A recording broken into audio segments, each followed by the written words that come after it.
Hello Leo, Sun, Moon Rising, and Venus signs. Kamusta kayo? Sana po'y nasa mabuti kayong kalagayan. Welcome back po sa Star Tarot. At kung bago kayo rito, welcome din po kayo. Please subscribe, like, share my videos, and leave me a comment po kung nakaresonate po kayo. Thank you. So, tingnan natin kung ano pa ang ganap. We have exceeding expectations. So, this is good. Maaring magtatagumpay ka dito sa kung ano man ang sisikapan mo mapagtagumpayan, and at the same time, aside from mapagtatagumpayan mo 'to, hindi lang ito basta tagumpay. Parang you're going to succeed with flying colors talaga, 'di ba? Malalagpasan mo pa yung sinet mong bar para sa sarili mo rito. So, which is really beautiful. Sobra-sobra. Pupuwede rin ano, na hindi lang yung expectations mo sa sarili mo yung malalagpasan mo. Possible din na pati din yung mga expectations ng ibang tao that are being put on you, 'di ba? Malalagpasan mo din. Kaya this is really beautiful. So, what else we have? Taking action. Ayan. So, sabi dito, I enthusiastically embrace life's boundless possibilities. So, napakaganda. 'Di ba? Kasi talaga namang siguro ngayon you will be able to recognize the opportunities, 'di ba? And the possibilities na nandiyan diyan sa inyong harapan, sa inyong paligid, and you are going to take action, no? Agad-agad para na magamit mo yung mga ito, ma-take advantage mo yung mga ito. So, you will be recognizing that yung mga bagay na yan, no, ano na to, oportunidad ito para sa'yo. 'Di ba? Na ma-achieve mo kung anong gusto mong ma-achieve, marating mo kung anong gusto mong marating, and hindi ka na dito magpapatumpik-tumpik pa. You are going to take action towards that. So we have healing the past. I step into my future with strength and clarity. So napakaganda, 'di ba? Kasi ano ka na ngayon, parang um, nagkakaroon ka na ngayon ng lakas ng loob, no? Natanggapin na kung ano man ang mga nangyari in the past, papaano man nangyari ang mga bagay-bagay. Sa ngayon, you are having that courage and inner strength to accept that situation, at maglalakas ng loob ka na ngayon na mag-forgive kung kailangan mag-forgive, at maglalakas ka na ng loob dito na mag-move forward na sa buhay. Mag-move on na from whatever the situation na may have hurt you in the past.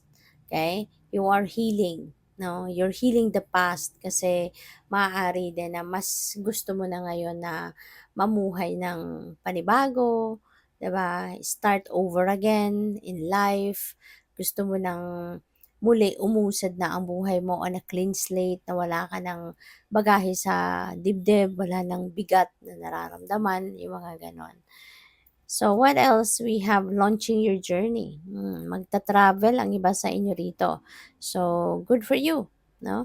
Maaring ano to, international travel kasi ang daming iba-ibang ah ang tawag dito, landmark, sorry, landmark, 'di ba?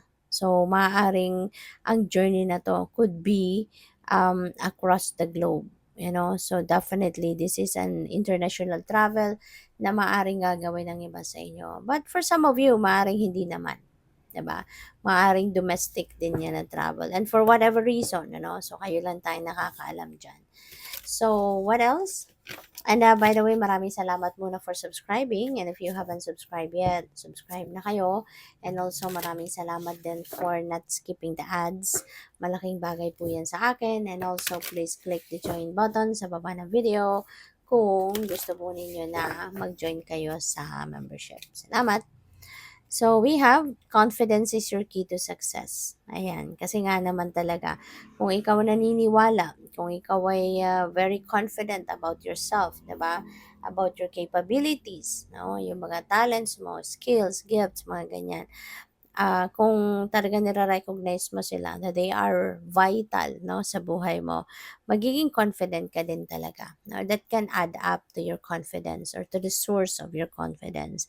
At, siguro sa ngayon ano, reminder ito para sa inyo na yung confidence is your key to success. Ito yung siguro pinakaimportanteng ingredient para makarating ka sa iyong tagumpay, kaya dapat na maging confident ka sa sarili mo. Okay? So, what else? We have a personal issue reaches resolution. So, this is good, no, na masosolve mo na kung ano man ang mga personal issues mo.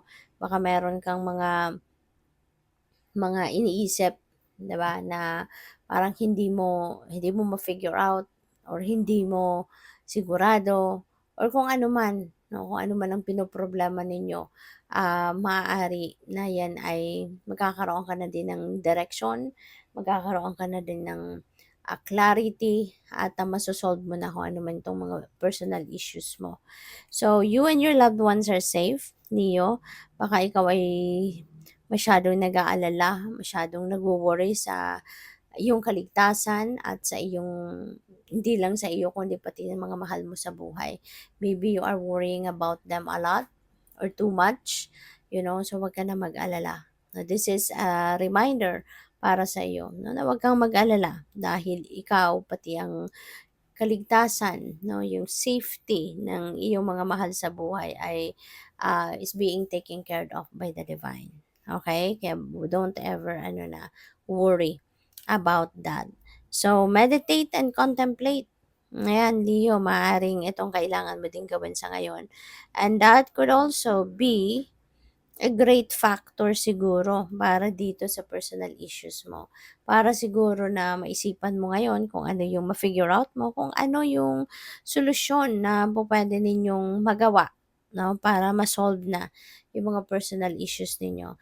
Kailangan ninyo na, mag-meditate at mag-contemplate kasi unang-una meditation brings answers. 'Di ba? Lalo-lalo na kung meron kayong mga tanong, meron kayong mga questions sa sarili ninyo na hindi ninyo mahanapan ng sagot, nandito, no? You just do some kind of meditation and you'd be able to find the answers.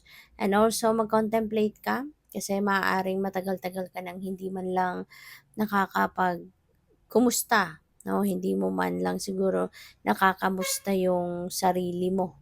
Hindi mo siguro nakakamusta yung sarili mo, hindi mo na nakakausap yung sarili mo. Kasi 'di ba kapag lagi tayong preoccupied, when we are always busy with so many different things, hindi ba? Talagang makakalimutan mo yung sarili mo. Minsan nga, 'di ba, sa sobrang tagal mo ng busy, 'di ba? Minsan maaalala mo yung sarili mo, parang masasabi mo na, hindi ko na kilala yung sarili ko, 'di ba? Kasi nga puro trabaho, obligasyon, responsibility lang ang nasa isip, yung gano'n. Kaya this is the time also, na kumustahin mo ang sarili mo. Do some kind of meditation and contemplation, mag-reflect ka of what is happening in your life. Baka marami din mga laman ang isip mo pa or meron ka pang mga kung ano-anong bagahe sa dibdib mo na mas siguro mas nakakapagpasikip pa ng diyan sa sarili mo, hindi ba? So, contemplation will help, no, gain clarity para at ma-examine mo din yung sarili mo. Baka may mga negativity diyan na kailangan mo ng alisin sa buhay mo or may mga iniisip ka na hindi naman na kailangan pero iniisip mo pa rin. Yung mga ganyan ba. So, sometimes kailangan nating pakinggan, no, yung soul natin magsalita. Okay? So that you'd be able to figure out, no, what are the important things na kailangan mong i-keep sa sarili mo at ano yung mga hindi naman na necessary, tanggalin na, yung gano'n, no? So, good luck sa'yo. Thank you for watching. Love and light. Namaste.